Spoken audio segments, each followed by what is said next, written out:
بسم الله الرحمن الرحيم. الحمد لله رب العالمين والعاقبة للمتقين والصلاة والسلام على سيد الأنبياء والمرسلين وعلى آله وأصحابه أجمعين ومن تبعهم بإحسان إلى يوم الدين. أما بعد، فأعوذ بالله من الشيطان الرجيم. بسم الله الرحمن الرحيم. إن الدين عند الله الإسلام. صدق الله العظيم. قال النبي صلى الله عليه وسلم: لا إيمان لمن لا أمانة له ولا دين لمن لا عهد له، أو كما قال عليه الصلاة والسلام. اللہ تبارک و تعالی نے جتنے بھی انبیاء کرام کو دنیا کے اندر بھیجا، سب کو انسان بنا کر بھیجا، کیونکہ اللہ تبارک و تعالی کا انبیاء کو دنیا میں بھیجنے کا مقصد انسانوں کی ہدایت ہے، اور جن کی ہدایت کے لیے اللہ تعالی نے پیغمبروں کو بھیجا، ان کا انسان ہونا بے حد ضروری تھا. پیغمبر اگر فرشتے ہوتے یا کوئی اور مخلوق ہوتے تو دنیا میں لوگوں کو یہ کہنے کی گنجائش تھی کہ وہ تو فرشتے ہیں، وہ تو جن ہیں، ان کے تقاضے الگ ہیں، ہمارے تقاضے الگ ہیں، لہذا ہم ان کی طرح دین پر عمل نہیں کر سکتے. اس عذر کو ختم کرنے کے لیے اللہ نے پیغمبروں کو بھی انسان بنایا، اور جتنے انبیاء دنیا کے اندر آئے ان کی الگ الگ شریعتوں میں ایک بات ہمیشہ برابر رہی، اور وہ یہ تھی کہ ایک اللہ کی عبادت کی جائے. ایک اللہ سے ہٹ کر کسی اور کی عبادت بندوں کے لیے جائز نہیں ہے. جتنے پیغمبر دنیا کے اندر آئے ہیں انہوں نے اللہ تعالیٰ کی مرضی کے مطابق زندگی گزارنے کی لوگوں کو تعلیم دی ہے. دنیا کے اندر انسان زندگی گزارنے میں آزاد نہیں ہے. ہر انسان دنیا میں زندگی گزارنے کے لیے اللہ تبارک و تعالیٰ کے بتائے ہوئے قاعدے اور اللہ کے بتائے ہوئے قانون کا محتاج ہے. جو لوگ بھی اپنے آپ کو اللہ کے قانون سے آزاد سمجھتے ہیں وہ لوگ اللہ تبارک و تعالیٰ کے قانون فطرت سے بغاوت کرنے والے کہلاتے ہیں. اللہ تعالیٰ نے سارے پیغمبروں میں آخری پیغمبر، آخری نبی جناب محمد رسول اللہ صلی اللہ علیہ وسلم کو بنا کر بھیجا. اب قیامت تک آپ کے علاوہ آپ کے بغیر کوئی نبی نہیں آئے گا. آپ کے بعد قیامت تک کوئی نیا پیغمبر نہیں آئے گا. آپ کی نبوت قیامت تک کے انسانوں کے لیے ہے، اور آپ نے جو دین لوگوں کے سامنے پیش کیا ہے یہ دین بھی قیامت تک کے لوگوں کے لیے ہے. یہی وجہ ہے کہ اللہ تعالیٰ نے مسلمانوں کو جو دین دیا اس کا نام اسلام رکھا، اور اس اسلام کے اندر اللہ تعالیٰ نے غیر معمولی گنجائش رکھی. دین اسلام کے اندر غیر معمولی وسعتیں اللہ تعالیٰ نے رکھی. یہ دین اپنے اندر ایسی خوبی رکھتا ہے کہ قیامت تک آنے والے انسانوں کی ہر مسئلے میں یہ رہبری کر سکتا ہے. دین اسلام کے ماننے والے یا مسلمان کبھی یہ نہیں کہہ سکتے کہ ہمارا یہ دین ہمیں فلاں مسئلے کے اندر ہماری رہبری نہیں کرتا. اس دین کے اللہ تبارک و تعالیٰ نے دو حصے رکھے. دین کیا ہے؟ دین اسلام وہ دین ہے جو نبی کریم صلی اللہ علیہ وسلم کے ذریعے امت کو ملا ہے، اور آپ صلی اللہ علیہ وسلم پر قرآن اتارا گیا تھا، آپ کو پیاری پیاری احادیث دی گئی تھی، اور آپ کو سنتیں دی گئی تھی. قرآن کو ملا کر، حدیثوں کو ملا کر، نبی کے مبارک طریقے جس کو سنت کہتے ہیں، ان سب کو ملا کر دین بنتا ہے. اور اللہ تعالیٰ نے اس دین کے بننے میں صحابہ کرام رضوان اللہ تعالی علیہم اجمعین کو بنیادی طور پر رکھا ہے۔ دین کو سمجھ کر نبی سے آگے بڑھانے والے حضرات صحابہ کرام ہیں۔ چنانچہ دین وہی ہے جو صحابہ کرام نے جس کو سمجھا، صحابہ کرام نے جس کو دیکھا، صحابہ کرام نے جس پر عمل کیا۔ جو دین صحابہ کرام کی سمجھ سے ہٹ کر ہوگا وہ دین نہیں ہوگا۔ جو دین نبی کریم صلی اللہ علیہ وسلم کے پیش کیے ہوئے دین سے ہٹ کر ہوگا وہ دین نہیں کہلائے گا۔ دین وہی ہے جو نبی نے پیش کیا، یا دین وہی ہے جو صحابہ نے جس کو سمجھا، جس کی اصل بنیاد صحابہ کرام سے جا کر ملے۔ چنانچہ قرآن مجید کے اندر اللہ تبارک و تعالیٰ نے فرمایا ان الدین عند اللہ الاسلام، دین تو اللہ تبارک و تعالیٰ کے نزدیک اسلام ہے، اور دین کہتے ہیں زندگی گزارنے کے طور طریقوں کو۔ انسان صبح سے لے کر شام تک کی جو زندگی گزارتا ہے، یا پیدا ہونے سے لے کر موت تک کی جو زندگی گزارتا ہے، اس زندگی کے طور طریقے جس دین کے اندر بیان کیے جائے، اور وہ طریقے بیان کیے جائے جو طریقے اللہ کو پسندیدہ ہے، جو طریقے اللہ کی مرضی حاصل کرنے کا ذریعہ ہے، وہ دین اسلام ہے۔ اسلام کے علاوہ دنیا کے اندر کوئی اور دین ایسا نہیں ہے، کوئی اور ریلیجن یا کوئی اور مذہب ایسا نہیں ہے جو یہ دعویٰ کر سکے کہ ہم کو ماننے سے اللہ راضی ہو سکتے، یا ہمارے طریقوں پر عمل کرنے سے اللہ راضی ہو سکتے۔ کیونکہ دیگر قوموں کے اندر مذہب کا جو تصور ہے وہ چند چیزوں کے اندر ہے۔ کچھ چیزوں کے اندر تو رہبری ہوتی ہے، لیکن ہر چیز کے اندر رہبری نہیں ہوتی۔ اسلام کی یہ خوبی ہے کہ اسلام ہر چیز کے اندر رہبری کرتا ہے، ہر چیز کے اندر اسلام بتاتا ہے۔ چنانچہ سیدنا علی مرتضیٰ رضی اللہ تعالیٰ عنہ کا ایک مشہور مقولہ ہے، حضرت علی فرماتے ہیں کہ اسلام ماننے کا نام ہے، اسلام تسلیم کرنے کا نام ہے۔ اور ماننا کسے کہتے ہیں؟ ماننا کہتے ہیں کسی چیز کے یقین کرنے کو، کسی چیز کے دل سے ماننے کو ماننا کہتے ہیں۔ اور یقین کرنا کسے کہتے ہیں؟ یقین کرنا کہتے ہیں اس چیز کو سچا جاننا۔ سیدنا ابو بکر صدیق رضی اللہ تعالیٰ عنہ کو صدیق کہا جاتا ہے، کیونکہ اللہ کے نبی صلی اللہ علیہ وسلم نے جب آپ کو نبی بنایا گیا اور اللہ نے جب آپ کو نبوت دی، تو سیدنا ابو بکر صدیق رضی اللہ تعالیٰ عنہ نے ایک خواب دیکھا۔ خواب کیا تھا؟ ایک نور حرم شریف سے نکلا، وہ نکل کر حضرت ابو بکر صدیق رضی اللہ تعالیٰ عنہ کے سینے میں گیا، پھر وہاں سے وہ نور حضرت ابو بکر رضی اللہ عنہ کے سینے سے پوری دنیا میں پھیلا، پھر اس کے بعد وہ نور وہاں سے نکل کر سیدنا عمر فاروق رضی اللہ عنہ کے سینے میں گیا، اور ان کے سینے سے نکل کر وہ نور پوری دنیا میں پھیل گیا۔ اب یہ تو خواب تھا جو حضرت ابو بکر صدیق رضی اللہ تعالیٰ عنہ نے رات میں سونے کی حالت میں دیکھا تھا۔ صبح جب بیدار ہوئے تو پورے مکہ کے اندر چرچا ہوا کہ ارے محمد کو دیکھو، کسی ایک نئے دین کی دعوت دیتے ہیں۔ اب حضرت ابو بکر صدیق رضی اللہ تعالیٰ عنہ بھی گھر سے باہر نکلے آپ صلی اللہ علیہ وسلم سے ملاقات کرنے کے لیے، کیونکہ آپ کے بہت چہیتے دوست تھے، ملک شام تجارت کے لیے ساتھ میں جایا کرتے تھے، اور ایک لمبے زمانے سے دونوں کے درمیان میں دوستی تھی۔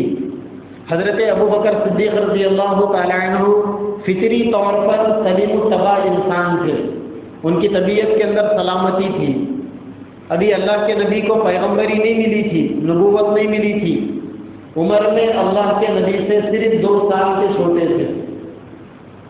اللہ کے نبی کو 40 سال کی عمر میں نبوت ملی، اس وقت حضرت ابو بکر 38 سال کے تھے۔ چنانچہ رات میں خواب دیکھا، اب دن میں جب بیدار ہوئے گھر سے باہر آئے تو سارے مکہ کے اندر ایک چرچا کہ محمد ایک نئے دین کی دعوت دیتے ہیں۔ تو سیدنا ابو بکر صدیق رضی اللہ تعالیٰ عنہ سے اللہ کے نبی کی ملاقات ہوئی۔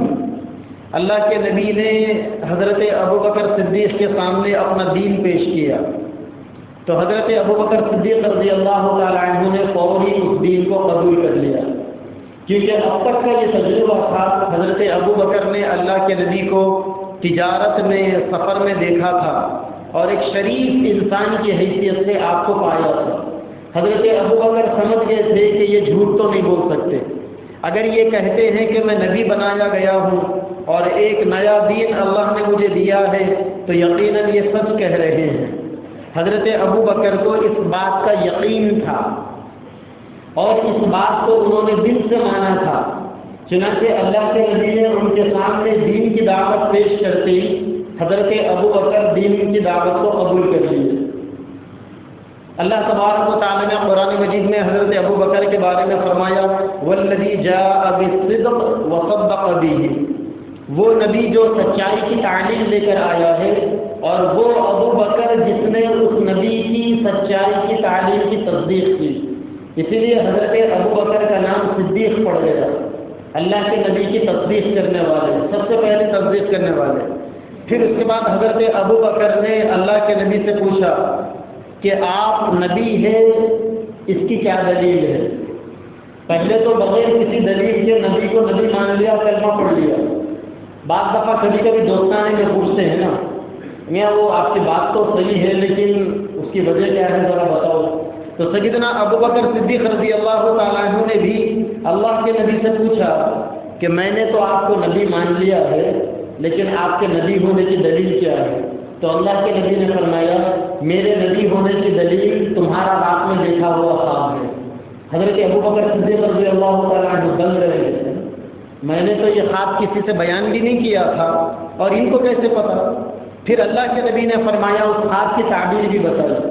آپ نے فرمایا کہ جب تک میں دنیا میں رہوں گا نبوت کے نور کے ساتھ رہوں گا، میں جب دنیا سے جاؤں گا تو اللہ تعالیٰ یہ نور تمہارے اندر منتقل کریں گے اور تم میرے خلیفہ بنو گے اور تمہارے ذریعے اللہ تعالیٰ خلافت کا نور پوری دنیا میں پھیلائے گا، اور جب تم دنیا سے جاؤ گے تو پھر وہ نور تم سے منتقل ہو کر عمر کے اندر جائے گا۔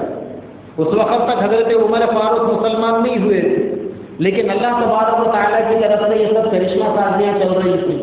پھر حضرت عمر کے ذریعے سے یہ نور پوری دنیا میں پھیلے گا۔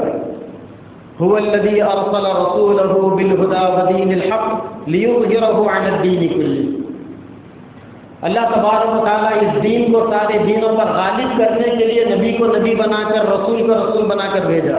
تو بہرحال حضرت ابو بکر صدیق رضی اللہ تعالیٰ عنہ نے نبی کو سب سے پہلے نبی کی تعلیمات کی تصدیق کی، تو اللہ تبارک و تعالیٰ نے حضرت صدیق کو صدیق اکبر بنا دیا۔ قیامت تک جتنے لوگ نبی کی تعلیمات کو سچا مانیں گے وہ سارے سچے لوگ ہوں گے، اور ان سارے سچے لوگوں میں سب سے بڑے سچے حضرت ابو بکر صدیق رضی اللہ تعالیٰ عنہ ہوں گے۔ تو یقین کہتے ہیں تصدیق کرنے، جیسی تصدیق حضرت ابو بکر نے کی ویسے تصدیق کرنے کا نام یقین ہے۔ اچھا، تصدیق کس کا نام ہے؟ تصدیق نام ہے اقرار کرنے کا۔ اگر آپ کسی چیز کو مانتے ہو تو اس چیز کا کھلم کھلا آپ کو اقرار بھی کرنا پڑے گا۔ اور آدمی کن چیزوں کا اقرار کرتا ہے؟ آدمی ان چیزوں کا اقرار کرتا ہے جن چیزوں پر آدمی عمل کرتا ہے۔ تو اب یہ سمجھ میں آیا کہ اسلام نام ہے عمل کرنے کا، اسلام نام ہے عمل کرنے کا، دین نام ہے عمل کرنے کا۔ اللہ تبارک و تعالیٰ نے دین اسلام کے اندر دو چیزیں رکھی ہیں، ایک کا تعلق عقیدوں سے ہے اور دوسرے کا تعلق عمل سے ہے۔ اسلام کے اندر جو عقائد بیان کیے گئے ہیں وہ اپنے آپ کے اندر انتہائی پاکیزگی رکھتے ہیں۔ قرآن مجید کے اندر اللہ تبارک و تعالیٰ نے فرمایا انما المشرکون نجس، مشرک جو لوگ ہیں وہ گندے ہیں، کیونکہ ان کے عقیدے کے اندر گندگی ہے۔ وہ ایک اللہ کو ایک نہیں مانتے، وہ نبی کو رسول اور خدا کی طرف سے بھیجا ہوا پیغمبر نہیں مانتے، وہ آسمانی کتابوں کو نہیں مانتے، وہ فرشتوں کو نہیں مانتے، وہ جنت اور جہنم کو نہیں مانتے، وہ موت کے بعد دوبارہ اٹھائے جانے کے عقیدے کو نہیں مانتے، وہ محشر کی زندگی کو نہیں مانتے، وہ آسمانی صحائف کو نہیں مانتے، تو ان کے اندر گندگی ہے۔ مشرک جو ہوتے ہیں مشرکوں کے اندر شرک کی گندگی ہے، اور اللہ تبارک و تعالیٰ نے ایمان والوں کے اندر ایمان کی پاکیزگی رکھی۔ یہی وجہ ہے کہ حدیث پاک میں اللہ کے نبی نے فرمایا الاسلام یہدم ما کان قبلہ، جو لوگ اسلام قبول کرتے ہیں ان کے پچھلے سارے گناہ معاف ہو جاتے ہیں، کیونکہ اسلام ایک ایسی پاکی کا نام ہے جو اپنے ماننے والے کے ظاہر کو بھی پاک کر دیتا ہے، باطن کو بھی پاک کر دیتا ہے۔ انسان جب ایمان قبول کرتا ہے تو اس کے دل سے عقیدے کی ساری گندگیاں دور ہو جاتی ہیں اور وہ ایک اللہ تبارک و تعالیٰ کو مانتا ہے، اللہ تبارک و تعالیٰ سے ہونے کے یقین کا اقرار کرتا ہے۔ قرآن مجید کی ایک ایک آیت کے اندر اللہ تبارک و تعالیٰ نے توحید کے مضامین کو بیان کیا۔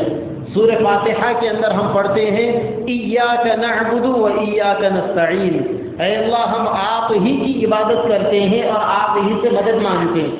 جو آدمی اللہ کو ماننے والا ہوتا ہے وہ کسی اور کی عبادت نہیں کر سکتا، اور جو لوگ دوسروں کی عبادت کرتے ہیں وہ مومن نہیں ہو سکتے، وہ مشرک کہلاتے ہیں۔ اور جو لوگ اللہ کو چھوڑ کر غیروں سے مدد مانگتے ہیں، اللہ کو چھوڑ کر غیروں سے مدد مانگتے ہیں، وہ بھی ایمان والے نہیں ہو سکتے، کیونکہ ایمان والے کی پہچان یہ ہے کہ وہ ایک اللہ سے مانگتا ہے۔ گویا ایمان کہتے ہیں ایسے سہارے کو جو سب سے کٹ کر ایک سے جڑ جائے، اور جو سہارے انسان دنیا میں اوروں کو بھی وابستہ رکھتا ہے اسے ایمان نہیں کہا جا سکتا، اسے شرک کہیں گے۔ اور اسلام کے اندر سب سے بڑا گناہ شرک کا گناہ ہے۔ قرآن مجید میں اللہ تبارک و تعالیٰ نے فرمایا ان اللہ یغفر، اللہ تبارک و تعالیٰ ہر قسم کے گناہ کو معاف کریں گے، لیکن اللہ تعالیٰ شرک کو معاف نہیں کریں گے۔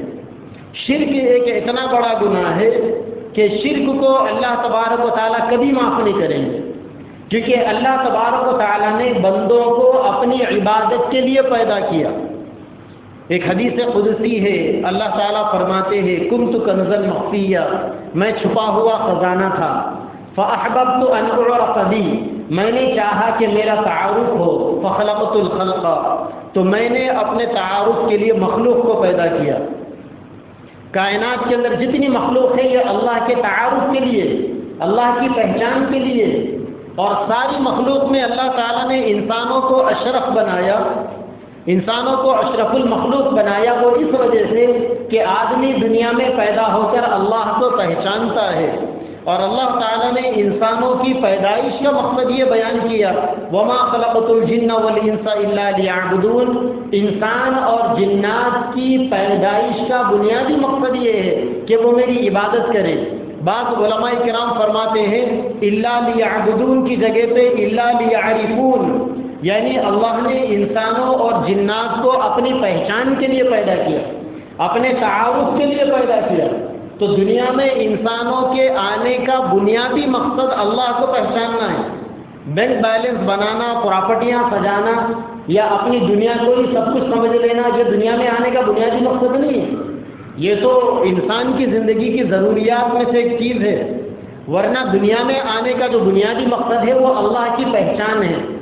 اسی لیے جو لوگ دنیا کے اندر اللہ کی معرفت حاصل نہیں کرتے وہ کل جنت کے اندر اللہ تبارک و تعالیٰ کے دیدار سے محروم ہوتے ہیں۔ حدیث پاک کے اندر ہے کہ اللہ تعالیٰ ہر جمعہ کے دن عصر کی نماز کے بعد جنت میں سارے جنتیوں کو ایک میدان میں جمع کریں گے، اور وہاں اللہ تعالیٰ اپنی تجلی دکھائیں گے، اپنا جلوہ بتائیں گے۔ لوگ اللہ تبارک و تعالیٰ کو دیکھیں گے جنت کے اندر، دنیا میں تو نہیں دیکھ سکتے۔ سیدنا موسیٰ علیہ السلام نے دنیا میں اللہ کو دیکھنے کے لیے اصرار کیا تھا، کئی دفعہ کہا تھا اے اللہ میں آپ کو دیکھنا چاہتا ہوں، اللہ نے کہا آپ مجھے نہیں دیکھ سکتے۔ موسیٰ علیہ السلام نے جب زیادہ ہی اصرار کیا، چونکہ اللہ کے چہیتے پیغمبر تھے، اللہ تعالیٰ نے کہا کہ فلاں دن پہاڑ پہ آ جاؤ، ہم تجلی ڈالیں گے، ہم اپنا چہرہ تو نہیں بتائیں گے لیکن ہم تجلی ڈالیں گے۔ ان استقر مکانہ فسوف یرانی، اگر آپ تجلی کو دیکھ لیے تو آپ ہم کو بھی دیکھ سکتے ہو۔ چنانچہ موسیٰ علیہ السلام گئے، اللہ تعالیٰ نے تجلی ڈالی، فلما تجلی ربہ للجبل جعلہ دکا وخر موسیٰ صعیقا، جب اللہ تبارک و تعالیٰ نے تجلی ڈالی تو حضرت موسیٰ علیہ السلام بے ہوش ہو کر دھڑام سے گر گئے۔ جعلہ دکا وخر موسیٰ صعیقا، حضرت موسیٰ علیہ السلام دھڑام سے گر گئے بے ہوش ہو کر۔ فلما افاقا، پھر جب ہوش آیا حضرت موسیٰ علیہ السلام کو، تو موسیٰ علیہ السلام نے کہا کہ اے اللہ میں گناہوں سے توبہ چاہتا ہوں، آپ پاک ہیں، آپ کو کوئی دیکھ نہیں سکتا۔ تو دنیا کے اندر تو لوگ اللہ کو دیکھ نہیں سکتے، لیکن جنت میں دیکھیں گے۔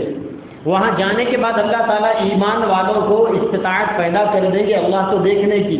چنانچہ ہر جمعہ کے دن عصر کی نماز کے بعد ایک میدان میں سارے جنتیوں کو اللہ جمع کریں گے اور اپنی تجلی بتائیں گے۔ علماء کہتے ہیں کہ جو لوگ دنیا کے اندر اللہ کی پہچان پیدا نہیں کرتے وہ لوگ جنت میں اللہ کو دیکھ نہیں سکتے۔ ان کے درمیان میں اور اللہ کی تجلی کے درمیان میں پردے حائل ہو جائیں گے، حجاب حائل ہو جائے گا۔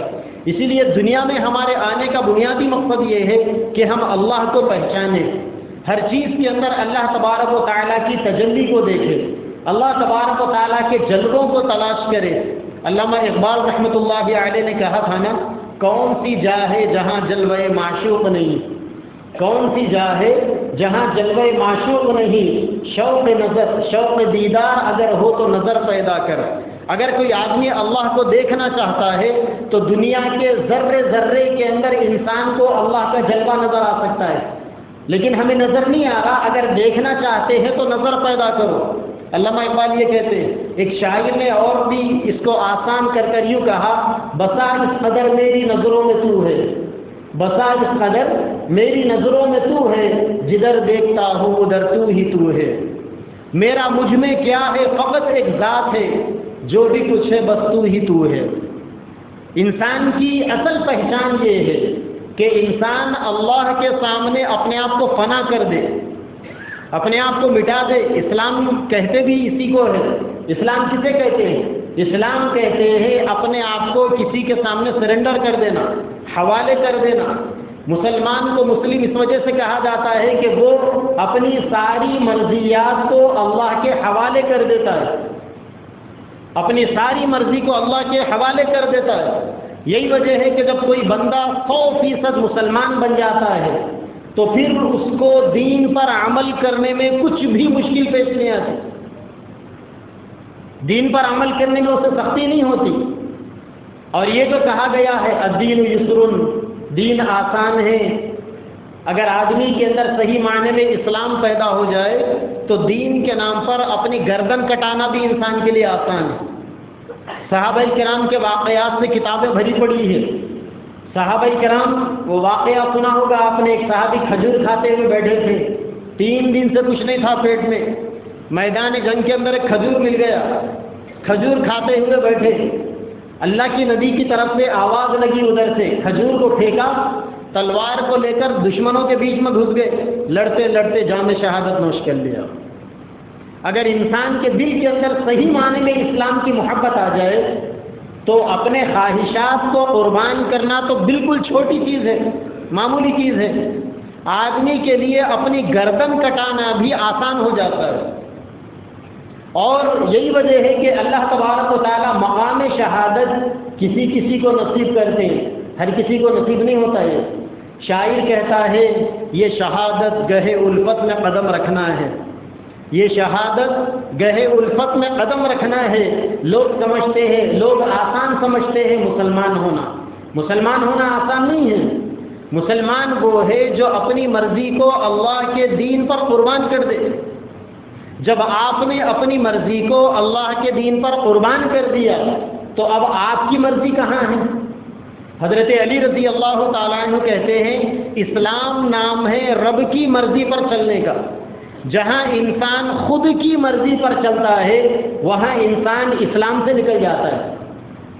اور اس وقت پوری دنیا کے اندر یہی رونا رونا ہے، ہر کوئی ہم میں سے اپنے آپ کو مسلمان کہلاتا ہے، سینہ ٹھوک کر مسلمان کہیں گے، لیکن اپنے کسی عمل سے اسلام دور دور تک نظر نہیں آئے گا۔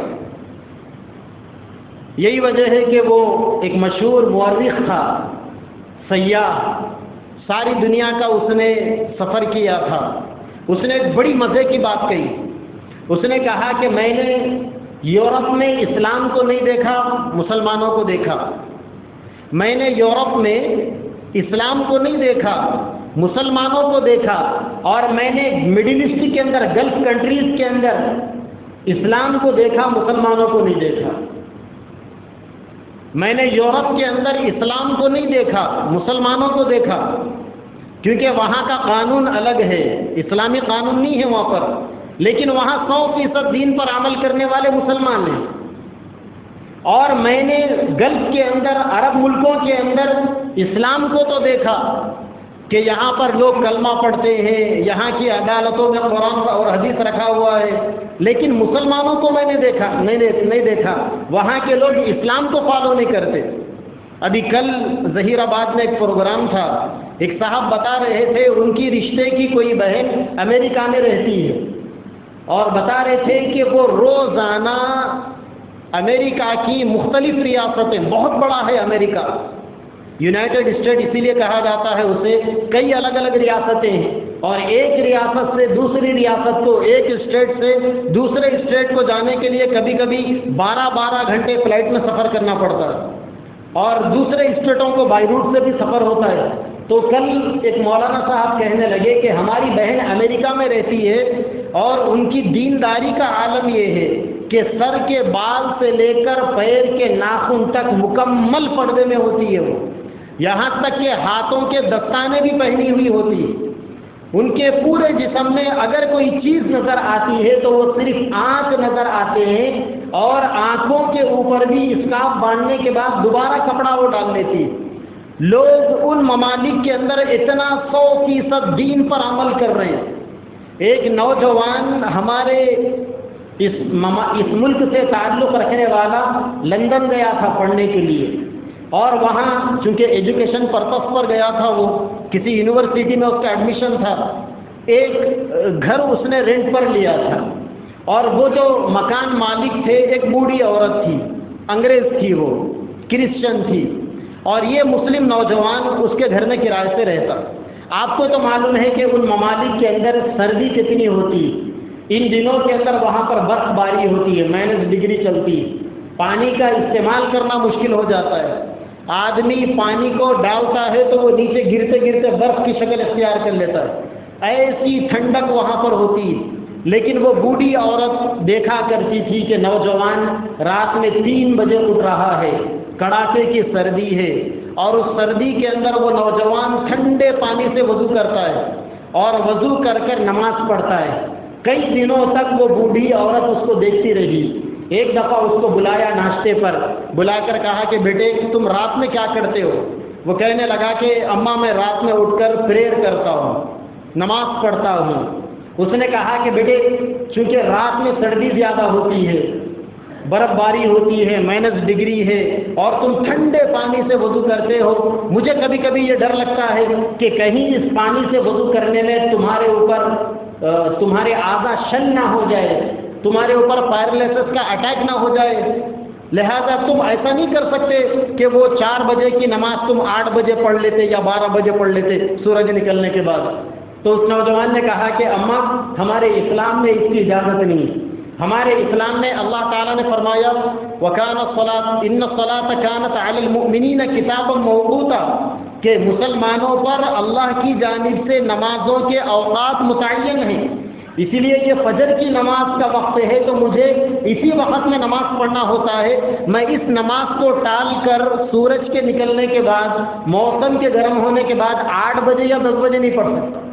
تو وہ بوڑھی عورت اس نوجوان کی استقامت سے اتنا متاثر ہوئی کہ پھر وہی عمل اس نوجوان کا اس بوڑھی عورت کے لیے تبلیغ کا کام کر گیا، دعوت کا کام کر گیا، اور اس بوڑھی عورت نے اس نوجوان کی اس استقلال والی مزاجی کو دیکھ کر ایمان قبول کر لیا۔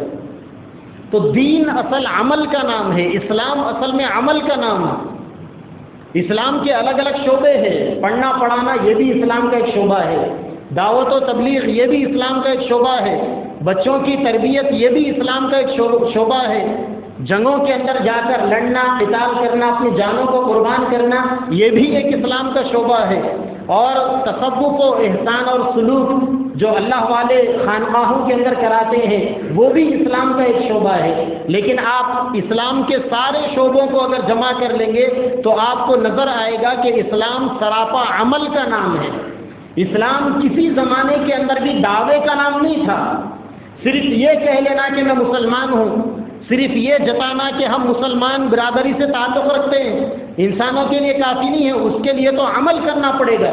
یہی وجہ ہے کہ صحابہ کرام نے اللہ کے نبی سے جو دین سیکھا تھا، جو اسلام سیکھا تھا، اس کے اندر 100% عمل تھا، اور صحابہ کرام کا یہی عمل سامنے والوں کے لیے دعوت کا ذریعہ بنتا تھا۔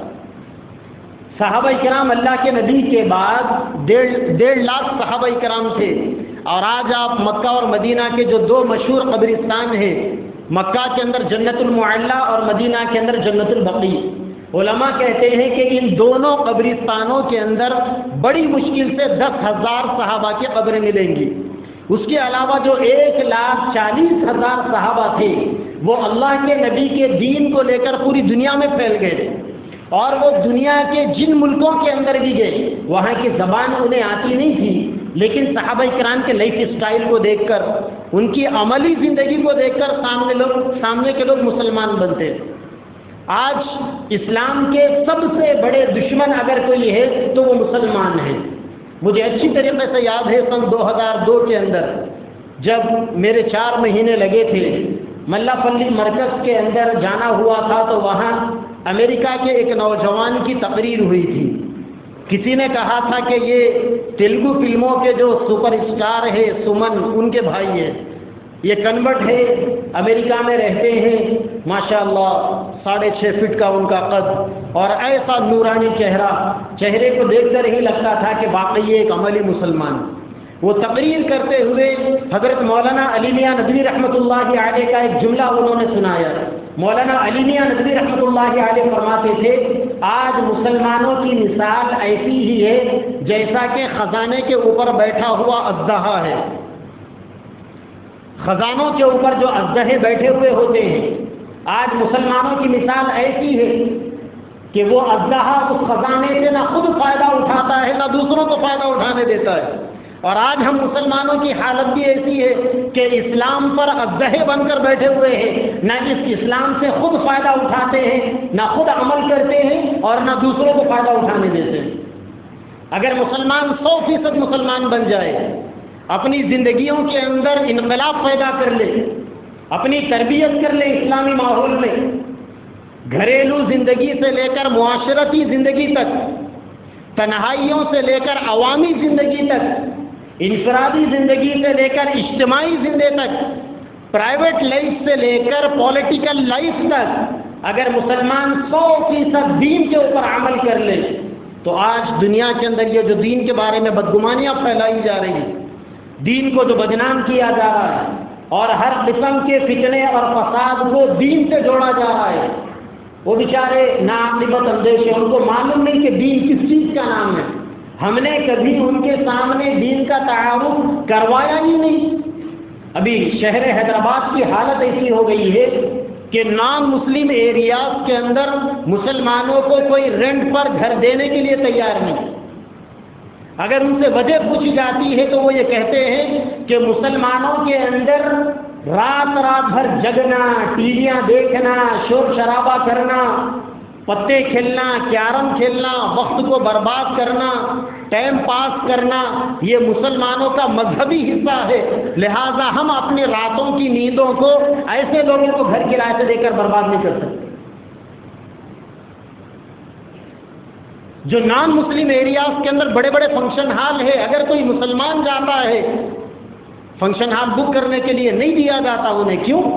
کیونکہ مسلمانوں کی دعوتیں رات میں 11 کے بعد شروع ہوتی ہیں، اور وہ بلا کا بینڈ باجا، وہ پٹاخے، وہ آرکیسٹرا، وہ مرفا، اللہ کی پناہ، وہ یہ کہتے ہیں کہ ہم اپنے گراج کے لیے یا آپ کے فنکشن کے لیے ہم اپنی بستی کے پورے لوگوں کو خطرے میں نہیں ڈال سکتے۔ یہ مسلمان ہیں۔ ربیع الاول کا مہینہ گزرا، ابھی نبی کے نام پر بڑے بڑے پونگے لگانا، ساؤنڈ باکس لگانا، ڈی جے لگانا، نعتیں لگانا، راستے پر چلنے والوں کو تکلیف دینا، یہ مسلمان ہیں؟ یہ مسلمان کے نام پر دھبا ہے۔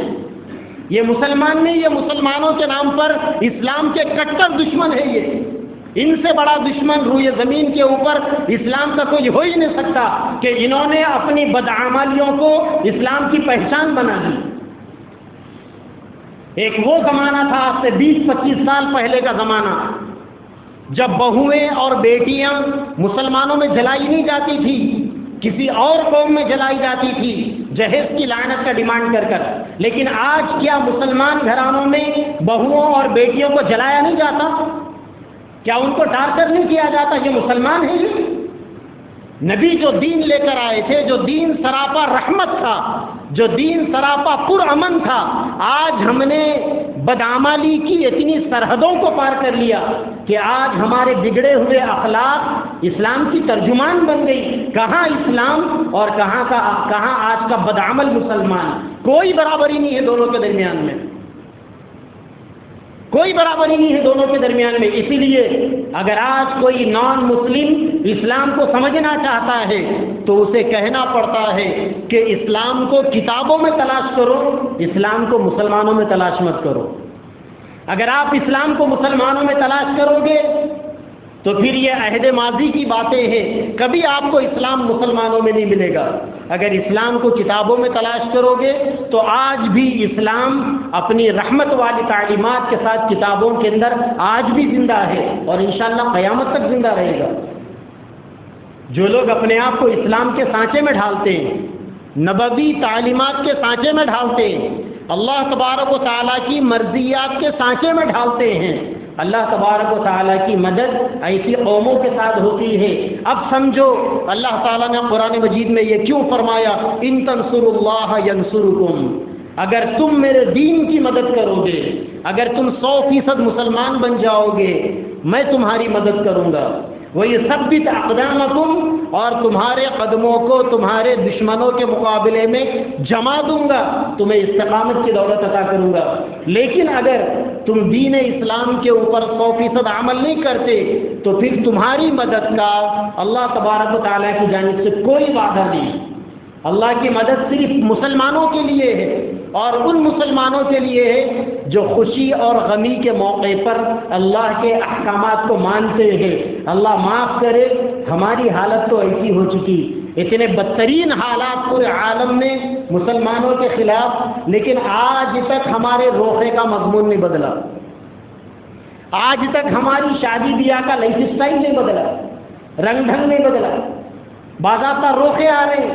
ایک روحہ آیا ابھی چند دن پہلے، اس کے اوپر لکھا ہوا ہے میرا نام وتھ فیملی، اور اوپر لکھا ہوا ہے وتھ منجا، یعنی منجے کی بھی دعوت ہے۔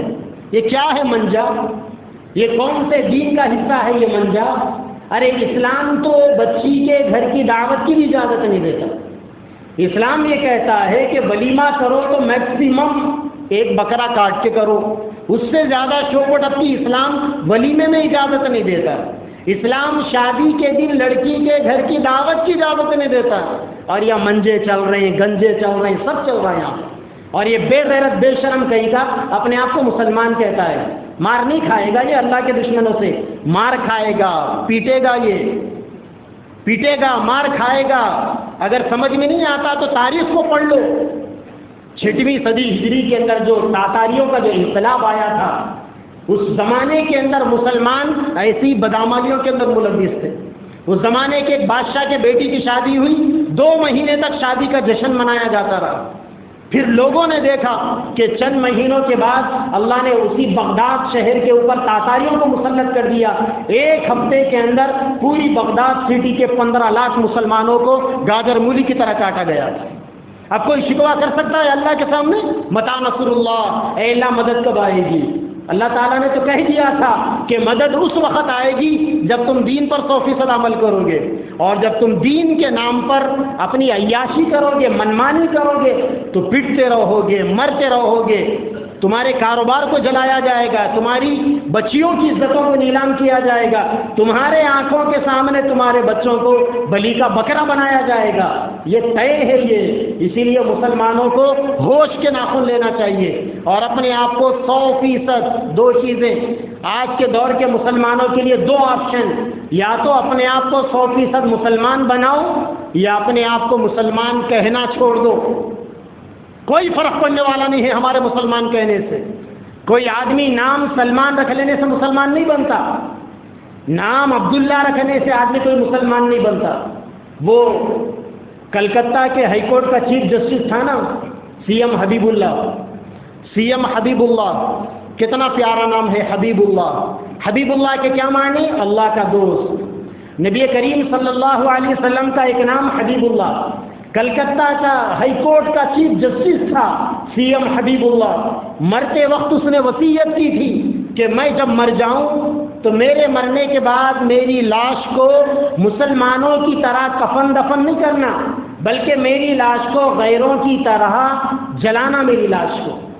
تو نام حبیب اللہ رکھنے سے کوئی آدمی اللہ کا حبیب نہیں بن جاتا، اور نام سلمان رکھ لینے سے کوئی آدمی مسلمان نہیں بن جاتا.